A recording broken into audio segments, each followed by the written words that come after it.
তিনটা জিনিস আমাদের মাথায় ঢুকিয়ে নিতে হবে। এক, খেলা স্রেফ বিনোদন, এটা আপনার জীবনের চেয়ে বড় কিছু নয়। দুই, বিশ্বকাপ ফুটবল খেলা আপনার জীবন বা ক্যারিয়ার নয়। আর্জেন্টিনা বা ব্রাজিল ট্রফি জিতলে আপনার পকেটে এক টাকাও আসবে না, আপনার ক্যারিয়ারও গড়বে না।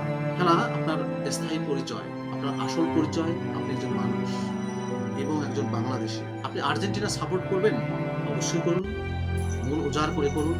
ব্রাজিলকে ভালোবাসবেন, ভালোবাসুন, কোনো সমস্যা নেই। সুন্দর ফুটবলকে সবাই ভালোবাসে, কিন্তু দয়া করে নিজের জীবনটাকে এই সস্তা উত্তেজনার কাছে বাজি রাখবেন না, আর একটা বিনোদনের জন্য অন্য কোনো মানুষের জীবন কেড়ে নেবেন না।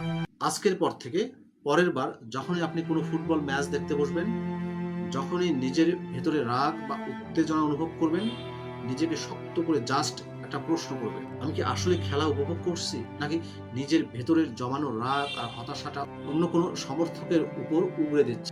যদি উত্তর দ্বিতীয়টা হয়, তবে প্লিজ ওখানেই থামুন, রিমোটটা বন্ধ করুন বা স্ক্রিন থেকে চোখ সরিয়ে নিন। কারণ মাঠে একটা গোল মিস হলে ফুটবলে কিচ্ছু যায় আসে না, আর আপনার প্রিয় দল হেরে গেলেও পৃথিবী ধ্বংস হয়ে যায় না। কিন্তু আপনার আবেগের বশে যদি একটা জীবন চলে যায়, তবে সবকিছু চিরদিনের জন্য শেষ হয়ে যায়। খেলা উপভোগ করুন, কিন্তু সবার আগে মানুষ হয়ে থাকুন। আজকের এই ভিডিওটা শুধু একটা কন্টেন্ট নয়, এটা একটা সামাজিক বার্তা। যদি মনে করেন এই কথাগুলো আমাদের সমাজের প্রতিটা মানুষের শোনা উচিত, তবে ভিডিওটা এখনই শেয়ার করবেন। আর আপনার একটা শেয়ার হয়তো একটা পাড়ার মারামারি থামাতে পারে, হয়তো কোনো একটা মায়ের বুক খালি হওয়া থেকে বাঁচাতে পারে। ভিডিওটি কেমন লাগলো কমেন্ট করে জানাবেন। দেখা হবে পরবর্তী ভিডিওতে। ততক্ষণ পর্যন্ত ভালো থাকুন, সুস্থ থাকুন, সচেতন থাকুন। আল্লাহ হাফেজ।